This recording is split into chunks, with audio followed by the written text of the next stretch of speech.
모의고사들 보셨어요? 예. 여행 잘 다녀오셨고. 예. 아유, 별 말씀을요. 당연히 선물은 사오셨겠죠. 우리 전체 이렇게. 예. 모의고사 많이 힘들죠? 예, 점수 보니까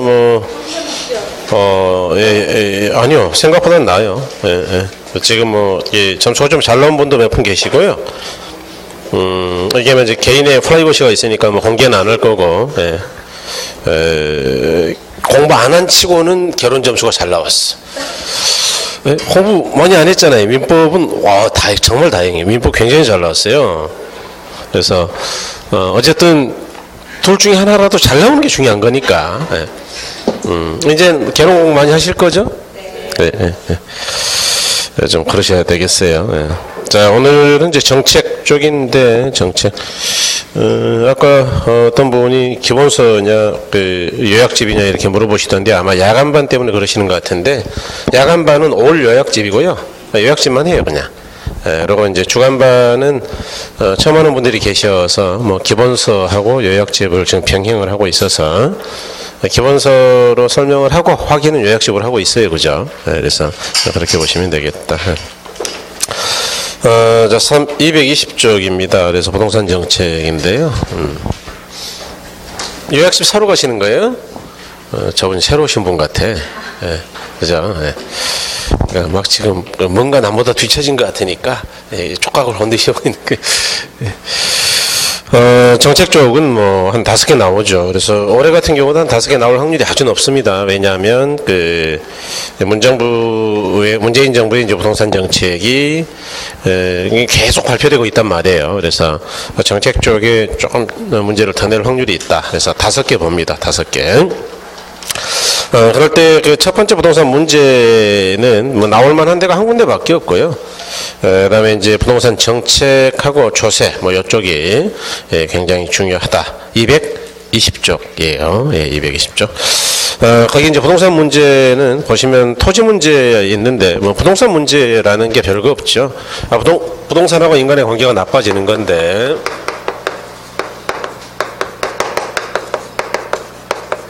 자, 부동산 문제 하면은 그렇죠. 아직 안 따라오고 있죠, 지금? 상담 중이라 그냥 가운데 써야 되겠네. 좋아요. 이런 세심한 배려까지. 그러니까 이제 부동산 문제라는 게 별건 없고요. 우리가 아까 말씀드린 것처럼 이제 이 부동산이라는 게 어차피 토지 건물이죠. 그래서 시험에서는 크게 문제는 영향은 안 줘요. 토지 문제가 있고, 그다음에 이제 소위 건물이 주택이죠, 주택. 그래서 주택 문제가 있다, 이렇게 나눠볼 수가 있다. 그래서 이거 말고도 많습니다만 한 5가지 되는데 대략 일단 2가지 정도 보시면 되고요. 토지 문제도 여러 가지입니다. 그런데 이것도 딱 2가지 정도. 물리적 토지 문제라는 게 있고, 그다음에 경제적 토지 문제라는 게 있다. 이런 정도. 그래서 물리적 토지 문제라는 건 뭐냐? 땅이라는 건 물리적으로 부족한 거다. 그래서 소위 부증성의 문제죠. 인간이 만들어낼 수 없다 보니까 땅은 항상 부족할 수밖에 없다. 경제적 토지 문제는 뭐냐? 이렇게 땅이라는 게 늘 모자라는 재화이니까 일단 수요가 증가하는 데 반해서 토지 같은 경우는 만들어낼 수가 없죠. 그래서 집가 고의 이 문제라는 게 발생할 수밖에 없다. 집가 고의 문제는 뭐냐? 땅값이라는 게 일반재화, 동산에 비해서 싸다고요? 지나치게 비싸다고요? 지나치게 비싸죠. 그러니까 우리가 동산이야 다들 가지고 있잖아요. 왜 집에 가면은 집이 넓어가지고 짐 쌀 데가 많은 거예요. 항상 누구 집이나 이렇게 짐 쌀 데가 없는 거예요. 쌀 데가 없어요. 살다 보면 왜 이렇게 짐이 느는지. 그러다 보니까 이렇게 이 동산은 많은데 집에 이렇게 가득 쌓아놓은 것들을 꺼내보면 무지하게 많거든요. 그런데 땅은 많다고요? 없다고요? 땅은 별로 없잖아요. 그죠? 그러니까 우리가 이제 땅을 사야 되는 거예요. 그죠? 그래서 땅값이 이렇게 지나치게 비싸서 문제다. 그럴 때 여기 이제 시험이 좀 나올 확률이 있다라고 이야기를 드렸던 건데 땅값이 비싼 게 뭐가 문제냐? 땅만 많이 가지고 있으면 될 거 아니냐? 이렇게 생각할 수 있는데 그렇지는 않죠. 그래서 여기 이제 내용이 많은데 그걸 다 외울 수는 없죠. 그래서 주체별로 나누자라고 제가 제안을 했는데, 근데 개인의 입장에서는 어떤 문제가 있느냐? 땅이 많으면 좋은데 없으면 문제가 되겠죠. 그래서 부익부 빈익빈 현상, 다시 말해서 이제 사회적으로 불화가 일어날 가능성이 많죠. 땅 많은 사람은 땅값 올라가면 더더욱 부자가 되고, 땅이 없는 사람은 더더욱 박탈감을 느끼니까요. 예. 그다음에 기업의 입장에서는 기업이 신규 투자를 어렵게 한다. 신규 투자라는 게 뭐냐 그러면 공장 짓는 건데, 공장 지으려면 땅이 없어야 될까 있어야 될까요? 있어야죠. 그러니까 뭐 잘 아시죠? 우리나라 땅값이 해외에 비해서 너무 비싸서 기업하는 사람들이 공장 지을 때 굉장히 부담이다라는 이야기 많이 들어요, 그죠? 근데 동남아나 이런 데는 요즘도 뭐 대략 한 50년에서 99년 정도를 무상 임대하는 경우도 있죠, 토지를. 무상이라는 건 공짜라는 이야기예요. 또 그러면 투자했다 치자. 그래도 뭐 비싸도 투자했다.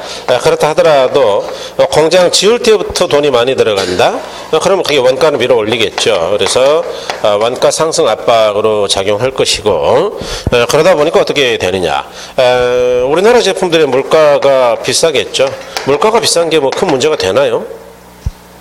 문제가 돼요?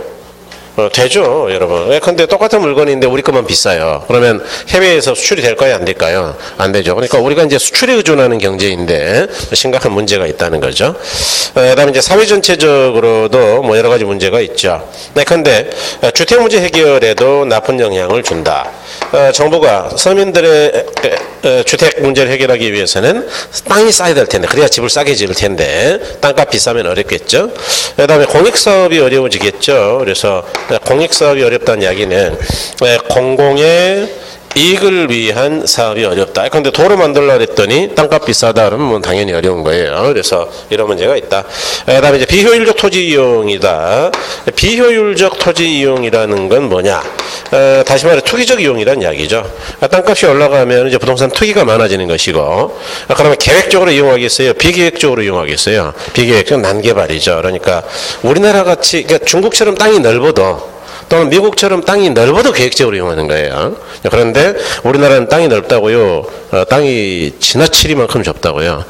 좁죠. 그 중국 저 우주정거장 텐궁 떨어졌습니까? 떨어졌습니까? 그러니까 우리나라는 별 걱정을 안 하잖아요. 저도 관심이 없잖아요. 왜냐? 전체 면적 중에 우리나라 면적이 차지하는 게 워낙 좁으니까. 뭐 3,600분의 1인가 뭐 그런다면서요. 3,600만 분의 1인가. 그러니까 뭐 떨어질 가능성이 별로 없다. 워낙 좁아가지고 뭐 이렇게 침으로 꽂듯이 하지 않으면 못 맞출 거다.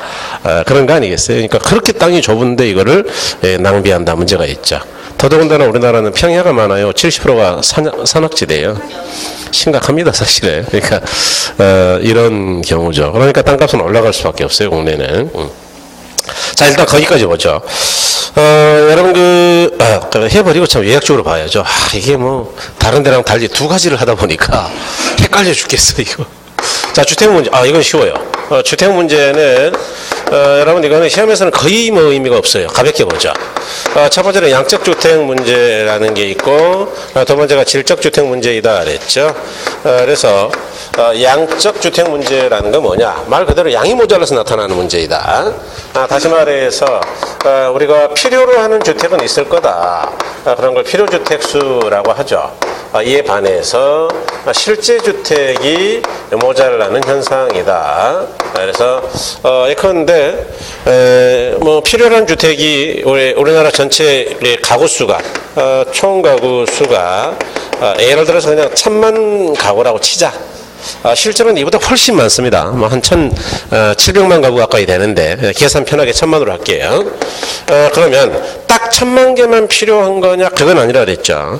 그러니까 이 사람들이 이사 다니고 유통이 되려면 여유분이 없어야 된다고 있어야 된다고요? 있어야죠. 그래서 그걸 필요 공가라고 이야기했어요. 필요 공가수이다. 다른 말로는 적정 공가라고도 하는데, 뭐 다른 말로 또 합리적 공가라고도 해요. 뭐 다 똑같은 이야기인데, 필요한 최소한의 공간이 있어야 된다. 보통은 가구수의 5% 정도입니다. 그래서 한 50만 개 정도라고 치자. 그럼 필요한 주택이 1,050만 개죠.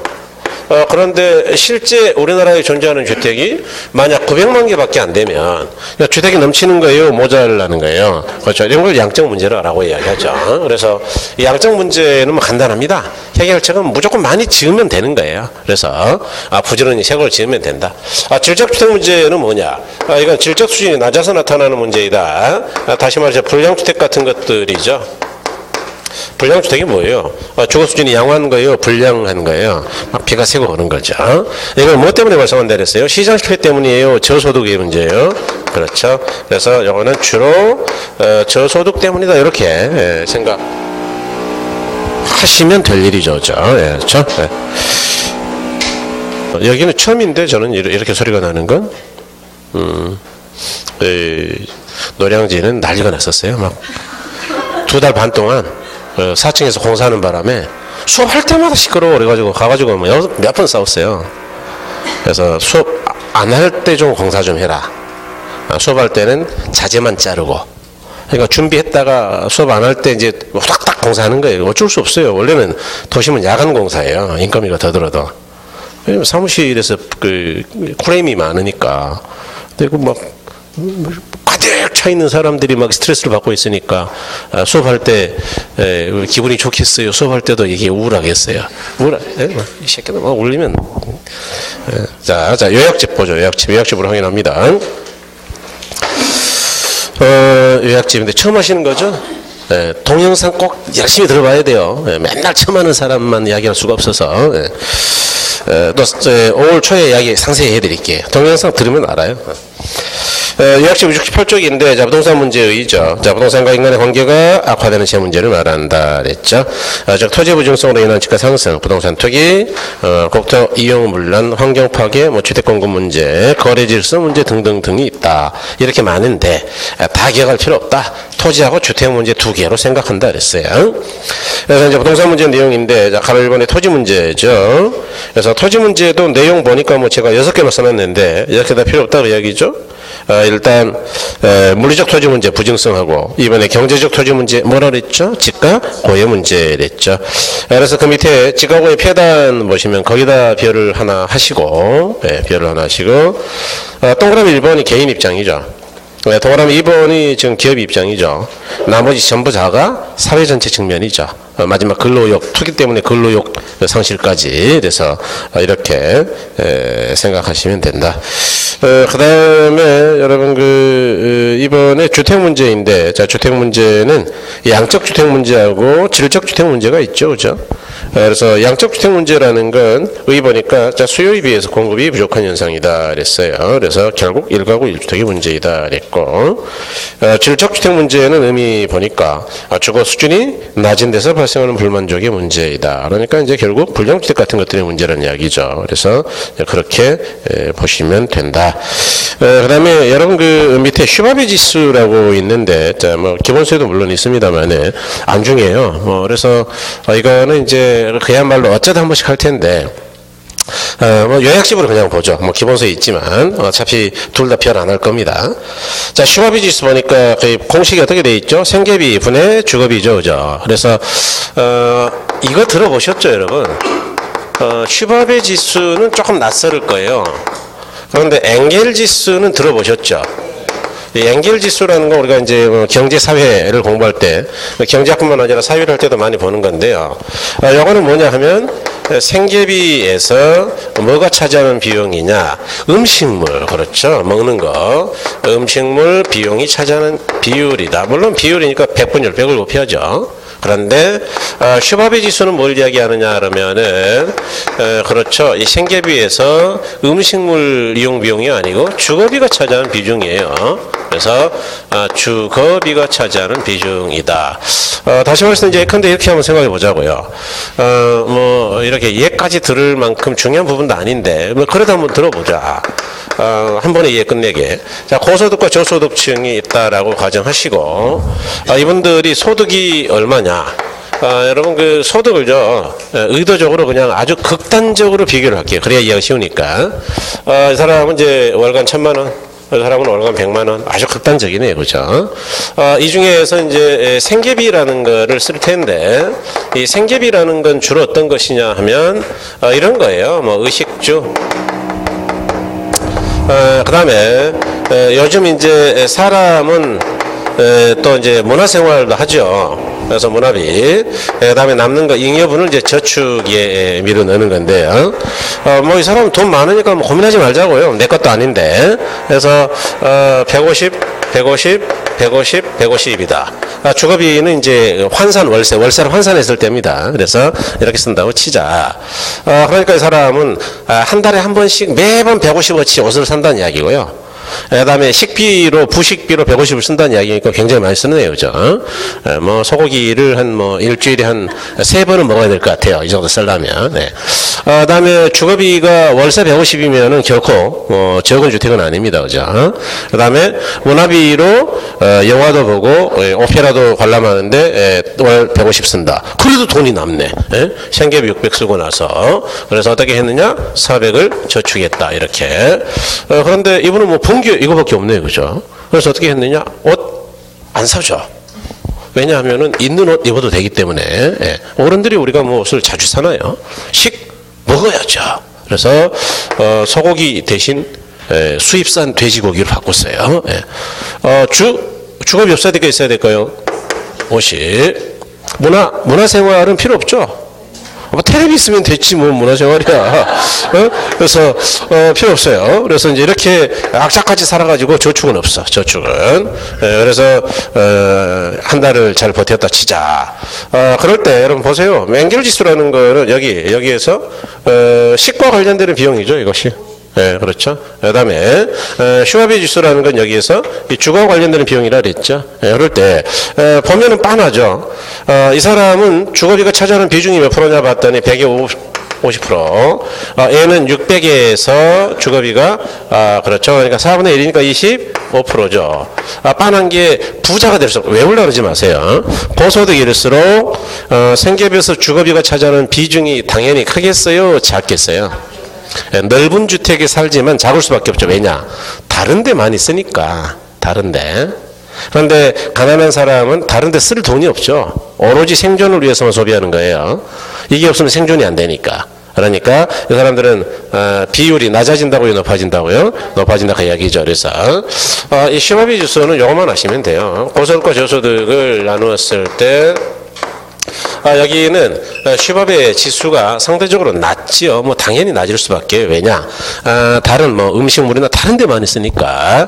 그래서 여기는 슈바베 지수가 낮고 여기는 슈바베 지수가 지나치게 높다 그 이야기죠. 그래서 슈바베 지수가 일정 수준을 넘어가면 어떻게 하자는 거냐? 미국에서 이걸 개발한 취지가 정부가 저소득층을 지원하자.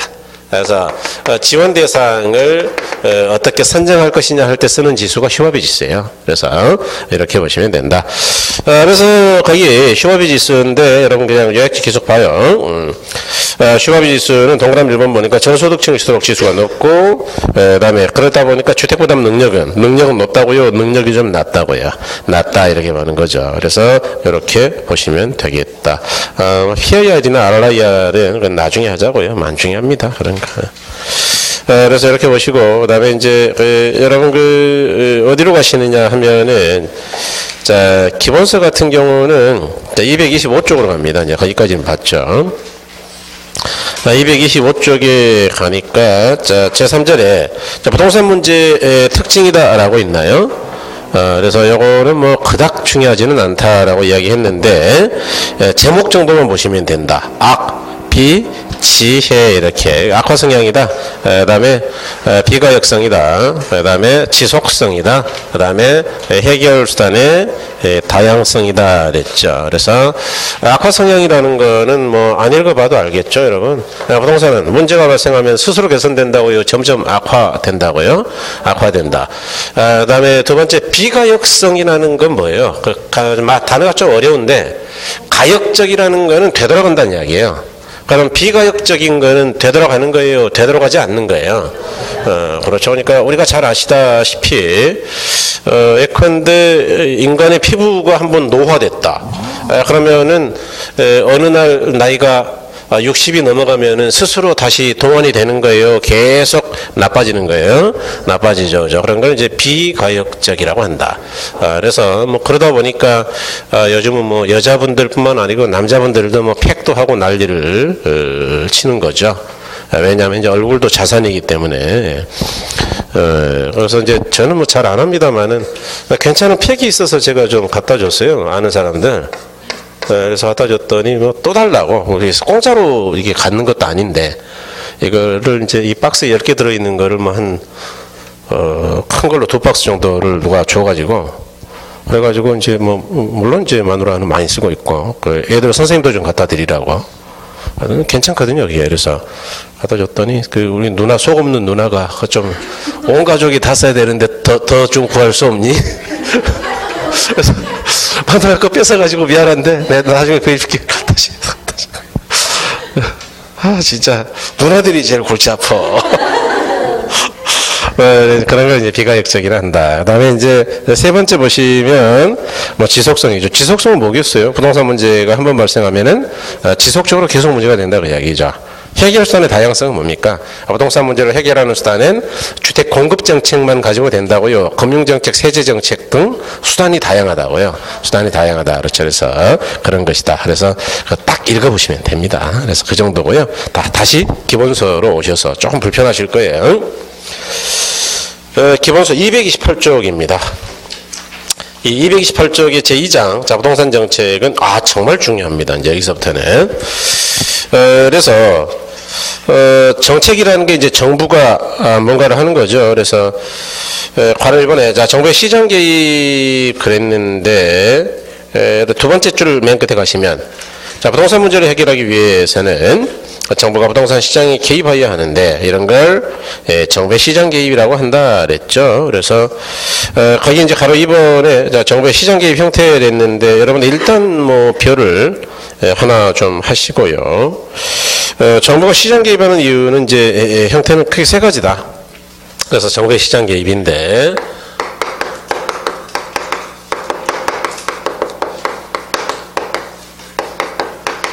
여기 이제 간혹 시험에 나온다 그랬죠. 그래서 구별을 좀 하셔야 되는데 처음 하시는 분들은 이제 못 들어본 용어 투성이죠. 뭐 정책을 안 해봤으니까 아직. 그래도 구별만 할 줄 알면 돼요. 첫 번째가 뭐냐 그러면은 토지용 규제죠.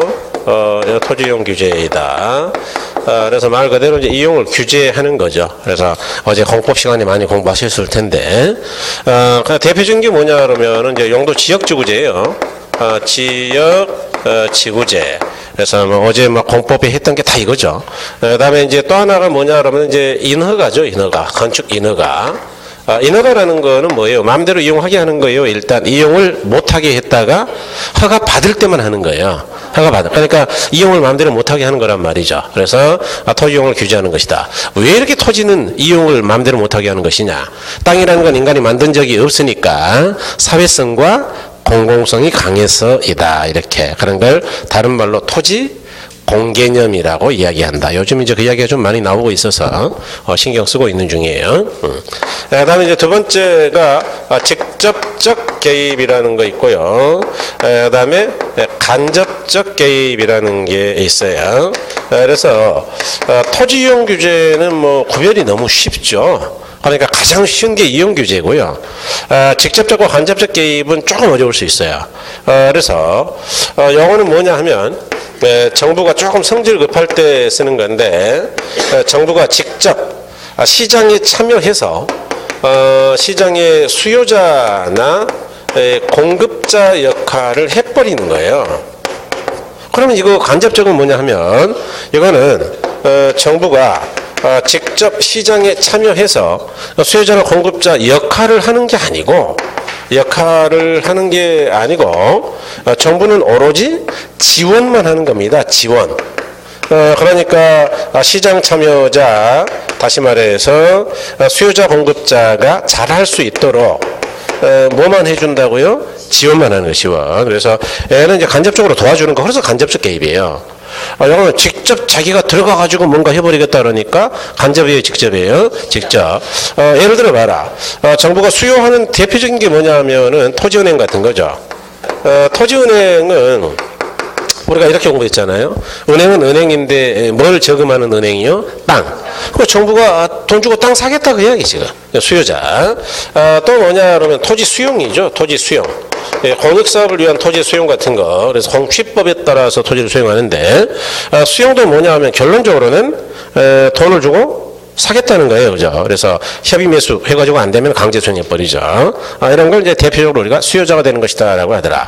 그럼 공급자 역할을 하는 것도 있느냐? 그럼요. 대표적인 게 뭐냐 그러면 공영개발이에요. 공영개발. 근데 택지 공영개발이다.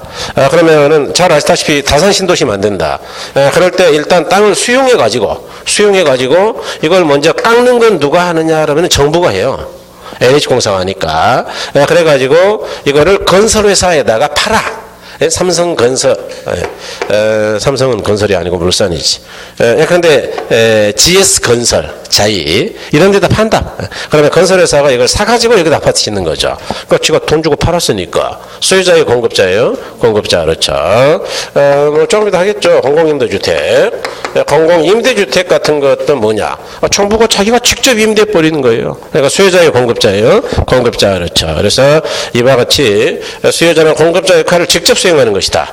또는 정부가 시장에 직접 개입해서 가격과 균형량을 조절하는 것 이렇게 이야기하는데 대표적인 게 뭐냐 그러면은 임대료 규제 또는 뭐 똑같은 이야기죠. 분양가 규제 뭐 이런 거죠. 그래서 이런 거를 직접적 개입이라 한다. 그럼 간접적 개입이라는 거는 뭐냐?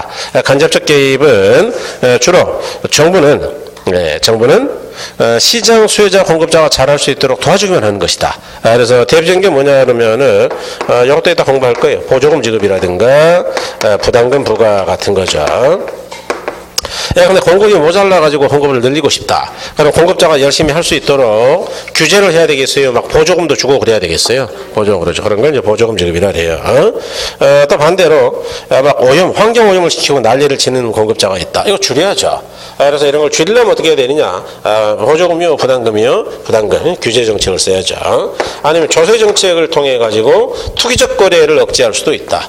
어떤 수요자가 막 집을 한 5개, 6개 계속 사더라. 그럴 때는 나도 해야 된다고요. 막 양도세를 부과해야 된다고요. 양도세, 중과세. 그래서 이렇게 아니면 여러 가지 이제 정보 제공이죠. 정보. 그래서 대표적인 게 이제 집가공시 제도예요. 부동산 가격 공시 제도라고 해야죠. 이제는 가격 공시 제도. 집가만 공시하는 게 아니니까. 그래서 이런 것들이라든가 또는 이제 LIS 토지 정보 시스템 같은 것들을 구축해 가지고 시민들이 이것들을 보고 거래를 잘할 수 있도록 도와주는 것이죠. 또는 실거래가 신고 같은 것들이죠. 실거래가를 신고하다 보니까 그나마 이제 부동산이 실거래 가격이라는 걸 알게 되는 거예요. 옛날 같으면 이제 아무것도 모르죠. 깜깜이죠. 깜깜이. 옛날에는 수요자가 아무것도 몰라요. 가격을. 그냥 중개사가 이야기하는 것만이 가격이야. 왜냐하면 알려진 가격이 없거든요. 그러니까 옛날에는 마음을 조금만 잘못 먹으면 마음대로 속일 수 있죠. 그런데 요즘 같은 경우는 이제 그거 좀 쉽지 않아요. 왜냐하면 실거래가라든가 주변 경매 시세라든가 등등 이제 유통되는 정보들이 꽤 많아요. 정확하지는 않지만. 그러니까 일단 따져볼 수는 있어요. 예컨대 뭐, 야, 이거 살라고 그러는데 얼마예요? 5억. 왜 5억이에요? 내가 보니까 실거래가는 뭐 4억 2천 신고된 거 있더만. 이렇게 물어볼 수 있다 이야기죠. 그러면은 깜짝 놀래가지고, 정정하겠죠. 이렇게 세 가지로 나눌 수 있다. 그래서 여러분 그 일단 제목만 보시죠. 첫 번째가 토지용 규제죠. 그래서 용도 지역지구제하고 디귿번에 보니까 인허가 있습니까? 인허가? 그다음에 동그라미 이번에 직접적 개입이죠. 그래서 니은번에 보니까 토지은행이나 토지비축, 토지은행 아까 수요자였죠. 자, 넘어가셔가지고 우리 1번에 보니까 공영개발 뭐 이런 거 있나요? 그다음에 동그라미 3번에 간접적 개입 그랬는데 거기는 맨 마지막 줄에 가니까 토지 관련 조세 및 금융 지원 아까 보조금 같은 게 이제 뭐 대표적인 것들이에요. 또는 그 옆에 보조금 있네요. 이런 것들을 간접적 개입이라 한다. 또는 니은번에 보니까 첫째 줄에 토지 거래 정보 체계 구축 뭐 이런 거 있죠, 그죠? 이렇게 정보 체계를 구축해 주는 걸 이야기한다. 그다음에 2번에 큰 이번에 자 정부의 부동산 시장 개입 이유 냈는데 자 제목 먼저 보죠. 거기 보니까 이제 첫 번째는 사회적 목표, 두 번째는 경제적 목표를 달성하기 위한 거죠. 그다음에 큰 3번에 시장 실패와 정부의 부동산 시장 개입이다. 그래서 괄호 1번에 시장 실패의 의의가 있고 괄호 2번에 시장 실패의 원인이 있잖아요. 요거 시험에 아주 중요하다 그랬죠. 그래서 큰 3번 시장 실패와 정부의 부동산 시장 개입에다 표를 2개 하시고 아주 중요합니다. 그래서 이제 그렇죠. 그래서 여기 칠판을 남겨놓던 이유가 이건데 좋아요. 여러분 그 시장 실패라는 게 뭐냐? 이제 시장이 이 자원의 최적 배분에 실패하는 것이다. 제가 이렇게 이야기를 드렸죠. 그러니까 이제 우리가 사실은 저저번 주에 시장 이론을 공부했고 그때 시장의 기능이 뭐라 그랬느냐 하면은 저저번 주에 했죠. 자원 배분 기능이 있다 이렇게. 그래서 이제 이쪽을 그때도 이제 한번 봤는데 어쨌든 시장은 자원 배분을 잘 해야 돼요. 그런데 시장이 자원 배분을 잘 못한다. 그러면 시장이 제 기능을 하는 거라고요, 실패한 거라고요? 실패한 것이다. 그러면 우리가 살고 있는 사회가 아무리 자본주의 사회라고 하더라도 정부가 시장 기능에만 맡길 수는 없어요. 그래서 시장에 개입할 수도 있다. 이제 일단 여기서 여기를 잘 이해하는 게 논리적으로 이제 이해하시는 게 그게 그 기억의 관건인데 우리가 살고 있는 거는 이제 자본주의라 그랬죠. 우리 건너편을 사회주의라고 했는데 둘의 가장 큰 차이가 뭐냐? 여기는 경제 문제를 모두 다 시장 자율에 맡기는 거예요. 그러니까 국가는 전쟁이라든가 외적의 침입에 대비하고 또 이제 뭐 범죄 같은 것들을 막기 위한 경찰력에 집중하는 거예요. 그걸 아담 스미스가 말하는 자유방임주의다라고 이야기하는 겁니다. 그걸 이제 자유주의라 그래요. 옛날에는 그 자유주의, 정치적으로는 자유주의라 그러죠. 경제학적으로는 이제 고전학파라 그러고. 어쨌든 간에, 근데 사회주의는 좀 다르죠. 이 사람들은 평등해야 된다. 야, 돈이 있건 없건, 뭐 능력이 있건 없건 다 똑같이 먹고 살자. 평등. 그러니까 시장에 가가지고 능력에 따라 구매를 해야 된다고요. 정부가 똑같이 나눠주겠다고요. 정부 배급이죠, 이거. 그래서 이게 뭐 되게 좋아 보이기도 해요. 특히 배급. 어떤 사람들이 이런 데에 관심을 갖겠어요? 여러분 생각해 보세요. 머리가 멍청이야 관심을 갖겠어요? 좀 머리가 좀 뭔가 들어있어야 관심을 갖겠어요? 가슴이 냉정해야 관심을 갖겠어요? 능력이 있더라도 똑같이 먹자. 가슴이 따뜻해야 되겠어요? 그런 인간들이 많아요. 그런데 문제는 실패하죠, 이거. 왜 실패하느냐? 사람의 심리를 모르는 거죠. 사람들은 네 거나 내 거나 다 똑같으니까 뭐 똑같이 나눠 먹자 그러면 열심히 일하겠어요? 대충 하겠어요? 사람들이 다 도덕적인 건 아니거든요. 그러니까 얘네는 그런 걸 모르는 거예요, 이제. 인간의 심리라는 건 때로는 대단히 부도덕하다라는 걸. 그러니까 경쟁을 해야 되는데 경쟁을 안 한 거죠. 유약한 사람들이에요, 이 사람들이. 싸워서 이길 수 없는 사람들 주로. 그러다 보니까 자본주의가 이겼죠. 그러면 자본주의는 완벽하냐? 안 된다 그랬죠? 자본주의가 완벽하면 우리가 이렇게 힘들게 살겠어요. 그죠? 그러니까 시장 같은 데에서는 능력 있는 사람들이 능력 없는 사람들을 착취하기도 하더라, 실제로. 그러니까 결국 이럴 때는 어떻게 해야 되느냐? 이렇게 시장이 제 기능을 못할 때도 정부가 원래 자본주의는 너가 알아서 하는 거야. 그냥 알아서 해. 죽든 말든. 뭐 다 굶어 죽더라도 너가 알아서 하세요. 그래야 되는 거예요. 개입할 수도 있는 거예요. 개입할 수도 있죠. 그럼 정부가 개입하면 어떻게 되는 거예요? 모두 다 성공해요. 정부도 실패할 때도 있는 거예요. 실패할 때도 있다. 그래서 정부 정책이 실패했는데 일단 이렇게 크게 그려놔야 외울 수 있는 논리적 구조를 만드는 거죠. 그 다음에 이제 들어가야 될 게 뭐냐? 그럼 시장표 원인은 뭐냐? 첫 번째는 이제 불안정 경쟁이죠. 불안정 경쟁이라는 게 독점 또는 과점 기업이에요. 두 번째는 이제 외부 효과 문제였죠. 외부 효과는 뭐 잘 아시죠? 이제는 정의 외부 효과하고 부의 외부 효과의 문제죠. 세 번째는 공공재의 문제죠. 그다음에 네 번째는 정보의 확실성 또는 비대칭성이다 이렇게. 그래서 이 정도는 완벽하게 기억하고 계셔야 돼요. 시험에서는 잘 써놓으니까. 제가 일부러 좀 늦게 하면은 이렇게 불러줄 줄 알았거든요. 근데 하면 안 부르네. 이게 좀 기억이 돼 있어야 되는데, 그러면 저는 좀 걱정하는 거예요, 속으로. 이분들이 이거 아직 기억을 못하고 있구나, 이거. 어쨌든 간에 이제 민법이 잘 나왔으니까 이제는 결혼을 열심히 하자. 그동안에 안 했으니까. 그래서 노량진 그제 뭐 저희 특강하면서 조금 밀어붙이니까 어렵다 그러더라고요. 투자론 약간 밀어붙이니까 뭐 보강까지 해가지고 해야 되는데 뭐 밀어붙여야지 어떻게. 그랬더니 우리 원장이 걸작이에요. 나와가지고 이제 제발 결혼 좀 공부하라고. 하도 안 하니까 어렵지 않냐고. 그래서 내가 속으로 아이고 속이 다 시원하네. 네, 정보 개입하는 이유도 있다. 두 가지다. 첫 번째는 뭐냐 그러면 사회적 기능을 달성하기 위해서. 사회적 기능보다는 정치적 기능이라는 제목을 많이 쓰죠. 정치적 목표 또는 기능을 달성하기 위해서. 두 번째는 경제적 기능을 달성하기 위해서 이렇게 가요. 그럼 정부는 왜 실패하느냐? 그러면 이제 뭐 정보 부족이라든가 관료제가 가지고 있는 문제, 한계도 있다 그랬죠. 그래서 이런 것들이 있다. 이제 그런 다음에 더 상세히 들어가 보자고요. 일단 이 정도는 뭐 당연히 기억이 돼야 되고. 자, 그러면 이건 또 뭔 말이냐 이거. 자본의 최적 배분이 안 된다는 건 뭐냐. 제가 이렇게 설명드렸죠. 어떤 재화라도 필요한 양은 반드시 있다. 근데 우리가 오늘 오후에 같이 뭐 오래간만에 모여서 보고 힘들었으니까 나가서 야외에서 한 1시간 정도는 티타임을 가지면서 간단하게 뭐 식사하면서 공부 방법에 대한 얘기를 하시죠. 이렇게 얘기했다 치자.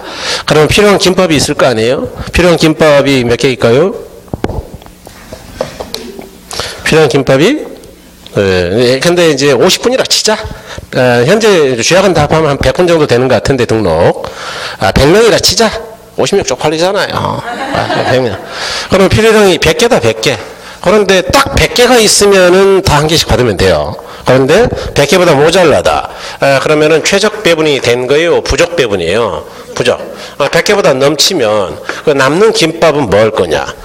생각해보죠. 남는 김밥을 다 김으로 이렇게 잘 펴서 우엉하고 단무지도 다 따로 다 정리하고 밥풀떼기도 다 따로따로 모아가지고 내일 다시 쓸 수 있는 것이냐? 쓸 수 있을까요? 버려야 될까요? 버려야죠. 이거는 원자재가 생산 요소가 어렵게 제대로 배분된 거요? 낭비한 거예요? 그렇죠. 그러니까 양이 많아도 문제예요. 그래서 에이 넉넉하면 좋지 뭘 그래. 먹고 남으면 버리면 되지. 이게 아니고 생산 요소 원자재가 잘못 쓰였다가 이야기죠. 그러니까 필요량보다 모자라거나 넘치면 시장 실패인데 보세요. 독점이나 과점기업은 시장 지배력이 강하다 그랬죠. 그러니까 가격을 마음대로 결정할 수 있는데 그러면 가격을 싸게 받으려고 그러겠어요? 비싸게 받으려고 그러겠어요? 그러기 위해서는 량을 시장이 필요로 하는 양보다 많이 만들겠어요? 적게 만들겠어요? 적게. 그래서 실패했다 그 이야기예요 지금. 왜 실패하는지 이유 정확하게 아셔야 돼요. 네. 대표적인 게 여러분 여자분들 좋아하시는 명품 핸드백이라고 그랬죠. 네.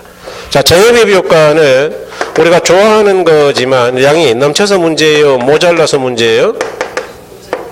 예, 뭐 주저할 건 아닙니다. 그죠? 좋아하는 거는 찾아도 없더라라고 기억하자 그랬어요.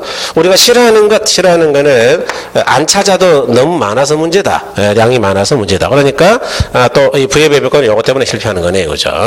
그 다음에 공공재는 공공이 공짜로 쓰는 재화이다 그랬죠? 도로 같은 것들이다. 이거는 소비에 있어서 비경합성의 특성도 있고 비배제성의 특성도 있다. 비경합성은 경쟁하지 않는다는 거고 비배제성은 세금을 내든 안 내든 이용해서 배제할 방법이 있다고요. 도로는 어차피 이용해야 된다고요. 어차피 이용해야 된다. 그러면 누구든지 비용을 지불하고 이용하고 싶을까요? 공짜를 좋아할까요? 그래서 무임승차자를 양산하죠. 무임승차는 공짜로 이용한다는 이야기예요. 그러다 보니까 시장에서는 이거는 만들기가 거의 불가능하다. 왜냐? 아니 뭐 비용을 받아야 도로를 만들든지 할 텐데 비용을 받을 방법이 없으니까. 정보의 불확실성이죠. 자, 미래 정보가 불확실하다. 그러면은 장기적 항목의 투자는 어려울 것이다. 그러면은 투자가 감소하니까 양이 사회가 원하는 양보다 증가할까요? 감소할까요? 감소하겠죠. 그래서 이렇게 보자. 그러면 이제 정부 개입인데, 자, 정치적 기능이죠. 요거는 이제 저소득층, 즉 사회적 목표를 달성하기 위한 노력인데, 사회적 목표가 뭐냐? 가난하든 부자든 간에 다 안전하게 잘 살자. 그러니까 저소득층한테는 알아서 살라고 내비둬야 되겠어요? 정부가 지원해야 되겠어요? 지원해야죠. 그렇죠. 사회주의 같은 그러한 기능이죠. 이게 지금. 가난한 사람을 배려하겠다라는 거고요. 경제적 기능은 뭐냐라면 자본주의적인 성격이죠. 이와 같이 시장이 실패한다. 그럴 때는 가만히 있겠다고요. 개입할 수도 있다고요. 개입. 그래서 시장 실패를 수정 보완하자. 이러한 자본주의를 제가 원래 자본주의라고 그랬어요. 수정 자본주의라고 그랬어요. 그렇죠. 그걸 경제사에서는 수정 자본주의라고 그래요. 정치적으로는 이제 자유주의에 반대가 되는 개입주의, 정부의 개입이라고 그러고요. 그래서 이렇게 이야기한다. 큰 정부라고 그러죠. 그다음에 이제 정부도 때로는 이렇게 정책을 해봐도 실패하더라. 뭐냐? 정보의 부족이나 관리주의 문제 때문이라 그러더라. 그래서 이렇게 이야기한다. 그래서 여기까지 일단 여러분은 잘 정리가 되셔야 되는데 그게 어디까지냐 하면 235쪽까지 이제 우리가 진도가 나간 건데 확인은 요약집으로 여전히 하겠습니다. 뭐 요약집이 이제 앞으로 봐야 될 필요가 많을 거니까. 자, 71쪽.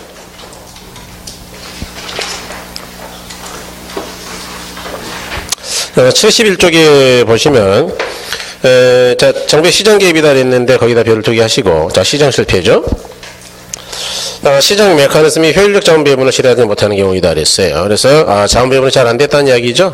첫 번째는 이제 불안정 경쟁이죠. 그래서 중간에 보니까 과소 생산이란 말이 나오네요, 그죠? 예. 그다음에 공공재 문제입니다. 그래서 밑에 줄에 보니까 무임승차자나 과소 공급. 그다음에 3번에 정보의 비대칭성이죠. 그래서 정보의 비대칭성은 거기 보니까 뭐 중요하진 않지만 자, 두 번째 줄은 맨 끝에 도덕적 해이라든가 역선택의 문제가 있다. 뭐 저번에 이제 우리가 저번 과정에서는 설명을 상세히 좀 드렸어요. 네, 참고하시고. 4번에 외부 효과의 문제이죠. 그래서 다른 사람에게 의도하지 않은 혜택 또는 손해를 가져다 주면서도 이에 대한 대가를 받지도 지불하지도 않은 상태를 말한다. 외부 효과가 존재하면 사적 편익과 사회적 편익이 달라져서 사회적 입장에서 보면 자원 배분에 왜곡이 발생한다. 그래서 이제 그거는 조금 이따 상세히 하겠다. 뭐 그런 이야기예요. 그다음에 규모의 경제는 따로 외우지 않아도 크게 관계 없습니다. 규모의 경제는 그 밑에 독점화라고 있나요? 독점화? 규모의 경제가 결국 독과점 기업을 만들어요. 그래서 따로 기억 안 해도 뭐 그 정도는 유추할 수가 있다. 넘어가셔가지고 바로 이번에 정부의 개입이죠. 그래서 정치적 기능하고 경제적 기능이 있는데 정치적 기능은 동그라미 1번에 정치적 기능이라는 주로 성충관계에 있는 효율성과 형평성이라는 두 이념의 조화라는 사회적 목표를 달성하기 위해 시장이 개입하는 것이다. 그래서 이번에 저소득층에 대한 주택 공급에 관한 여러 가지 주택 정책, 저소득층을 배려한다 이거죠. 그런 걸 정치적 기능이란다. 그 다음에 반가로 이번에 경제적 기능인데 경제적 기능이란 시장 실패를 수정하기 위해서 시장에 개입하는 것이다. 그래서 외부 공공재 같은 것들 이런 걸 수정하기 위한 것이다. 그래서 3번에 그러므로 외부 효과의 제거는 시장 실패를 수정하기 위한 정부의 경제적 기능에 해당한다 그랬죠. 그다음에 이제 가로 3번에 정부 실패 있죠, 그죠? 그래서 정부 실패는 정부의 개입으로 자원 배분이 정보다 오히려 더 비효율적이 되는 경우다. 허다하게 있습니다, 이런 경우. 그래서 정부 정책이 잘못되면은 오히려 시장을 교란시켜 버려요. 우리나라도 많죠. 우리나라가 이제 그 노무현 정부 때 이후 대략 15년간 국토 균형 개발이라고 국토개발 제 4차 계획에 따라서 이제 국토를 개발해 왔어요.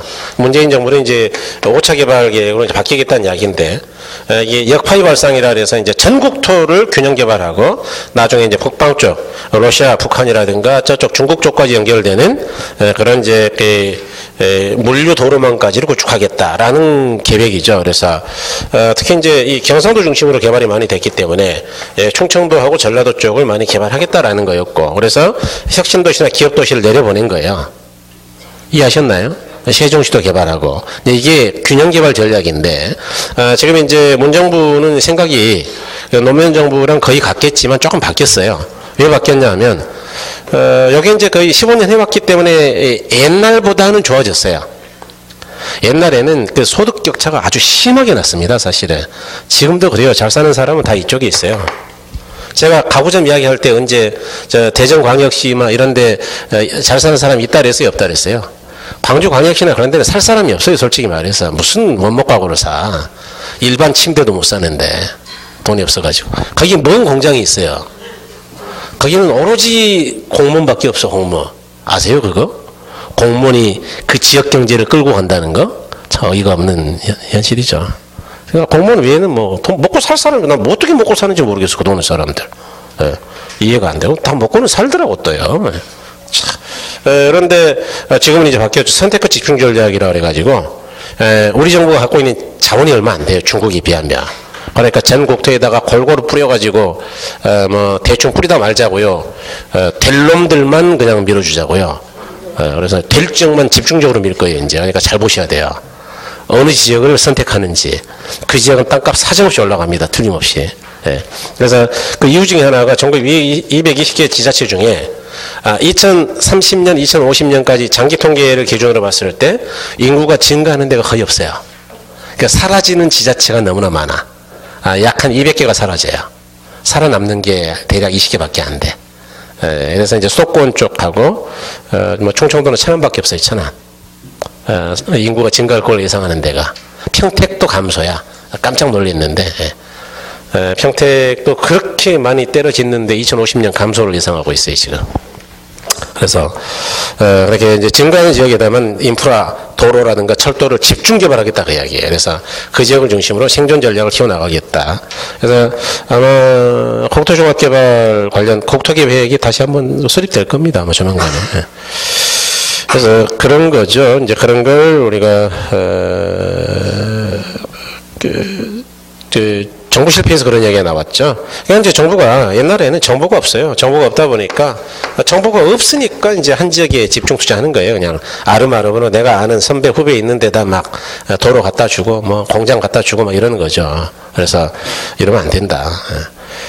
그래서 정확한 정보를 가지고 해야 된다. 그 다음에 과로선벌의 정부의 개입 방법인데 이것도 했죠. 자, 변환하시고 자, 직접 개입이죠. 직접 개입은 두 번째 줄에 있네. 수혜점 공급자 역할을 적극적으로 수행하는 것이다 그랬죠. 그래서 시장 기능의 전부 또는 일부를 대신하는 것이다. 그래서 옆에 이제 종류 보시면 뭐 공영개발 토지은행 뭐 이런 거 다 아시죠 이제. 그래서 이런 것들을 이야기한다. 토지계획 정리 사업 같은 거, 공공임대주택, 소유권 통제 이런 것. 그다음에 이제 바로 이번에 간접적 개입인데 간접적 개입이라는 시장기구의 골격을 유지하면서 시장 기능을 통해서 부동산 문제를 해결하고자 하는 방법이다. 보조금이나 부담금, 조세, 금융 뭐 이런 것. 그다음에 이제 맨 밑에 지리정보 시스템 같은 것들 이렇게 정보 시스템이죠. 그다음에 bengal의 3번에 토지형 규제인데 여기 보니까 토지형 규제란 개별 토지 이용자의 토지 이용 행위를 사회적으로 바람직한 방향으로 유도하기 위해 용도 제한 등의 방법 법적 사회적 조치에 의해 구속 제한하는 거. 그래서 종류 보니까 뭐 딱 두 개만 기억하면 돼요. 용도 지역 주구제하고 그다음에 맨 끝에 정부의 각종 허가 뭐 그렇게 그냥 두 개 딱 압축해 가지고 그래서 관련되는 건 다 이용을 제한하는 거구나 이렇게 생각하시면 되겠습니다. 그다음에 이제 외부 효과인데 여러분 그 외부 효과는 일단 별을 두 개 해 주시고요. 요건 좀 어렵죠. 그래서 해 주시고 보자고요. 잠깐 쉬었다 뵙겠습니다. 안 지워도 됩니다.